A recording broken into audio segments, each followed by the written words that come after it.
So I wanted to say, friends, that this is not reform. It is retaliation in the guise of reform. It is retaliation meticulously scripted, strategically timed, and constitutionally questionable. The Waqf Amendment Act is not an exercise in efficiency as it pretends to be. It is an exercise in erasure. Behind the bland language of governance lies the bold ambition of control.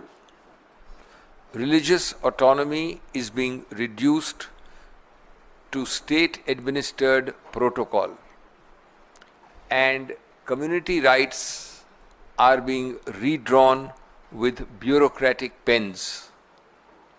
Let us be clear, this is not about improving institutions. This is about infiltrating them, controlling them, and closing them. जिसे सरकार सुधार बता रही है, वह दरअसल अधिकारों पर प्रहार है। वक्फ अधिनियम कोई प्रशासनिक कदम नहीं है, प्रशासनिक कार्यकुशलता का कोई कदम नहीं है, बल्कि ये एक मूल वैचारिक हमला है। इसे पढ़िए, इसे समझिए।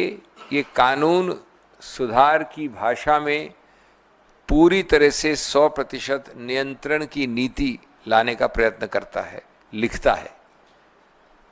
यह न सिर्फ धार्मिक संस्थाओं की स्वतंत्रता पर चोट करता है, बल्कि अल्पसंख्यकों की आत्मनिर्णय स्वायत्तता की भावना को कुचलता है। ये सत्ता की दखलंदाजी को सुशासन कहकर पेश करता है। बड़ी अजीब विडंबना है। लेकिन कांग्रेस पार्टी एक पार्टी के रूप से किसी रूप में चुप नहीं रहेगी और इसको हर प्रकार से कानूनी, राजनीतिक, पार्लियामेंट, संसद के अंदर, संसद के बाहर इसका विरोध करेगी।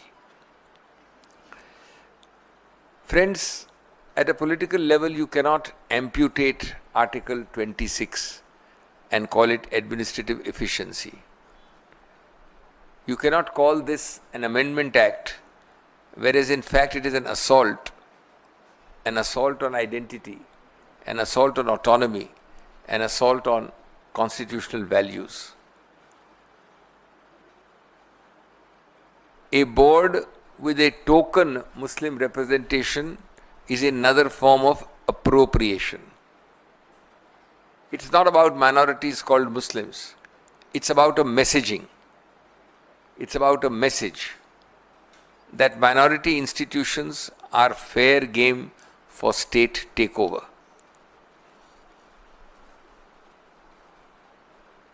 दोस्तों, जैसा मैंने कहा कि ये एक लक्ष्य से प्रेरित, एक लक्षित अतिक्रमण है, और मैंने इसमें आज भी लिखा है, आज ही छपा है उसके विषय में। लेकिन आपको संक्षिप्त बताना चाहता हूँ मैं कानूनी रूप से अब, और मैं ज़्यादा इस वक्त अब राजनीति से कानून की तरफ जा रहा हूँ और वापस स्पष्ट कर रहा हूँ कि मैं किसी रूप से उच्चतम न्यायालय की दलीलों के ऊपर कोई निर्णय नहीं दे रहा हूँ, कोई प्री जजिंग नहीं कर रहा हूँ। लेकिन जो दलीलें हैं हमारी, उनका क्या तर्क है, उनका क्या उद्देश्य है, उनका क्या मतलब है, वो आपको समझाने की और आपके जरिए देश को समझाने का प्रयत्न कर रहा हूं।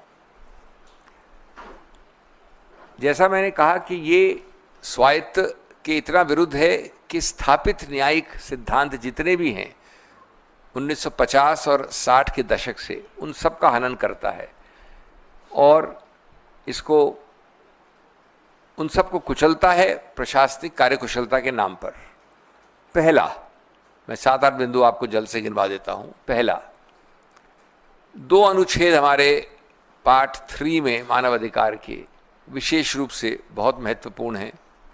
पार्ट 3 जिसको मानव अधिकार का वर्ग कहते हैं, उसमें सभी बहुत महत्वपूर्ण प्रावधान हैं, लेकिन विशेष रूप से 25 और 26 बड़ा स्पष्ट रूप से कहता है कि हर व्यक्ति को पूरा अधिकार क्षेत्र स्वायत्त है कि वो निर्वाह करे, अभ्यास करे, प्रसारित करे, प्रचार करे अपने धर्म को, और अपने धर्म से संबंधित संस्थाओं को चलाए, मैनेज करे, उसमें बैठे, उसमें चुनावित हो, इत्यादि इत्यादि।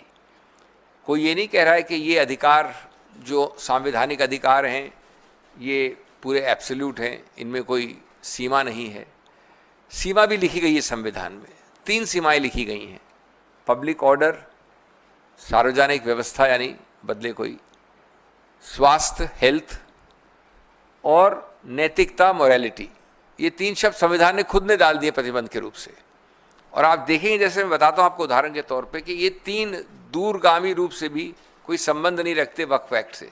कोई इसमें ऐसा प्रावधान नहीं है जो सार्वजनिक कानूनी व्यवस्था को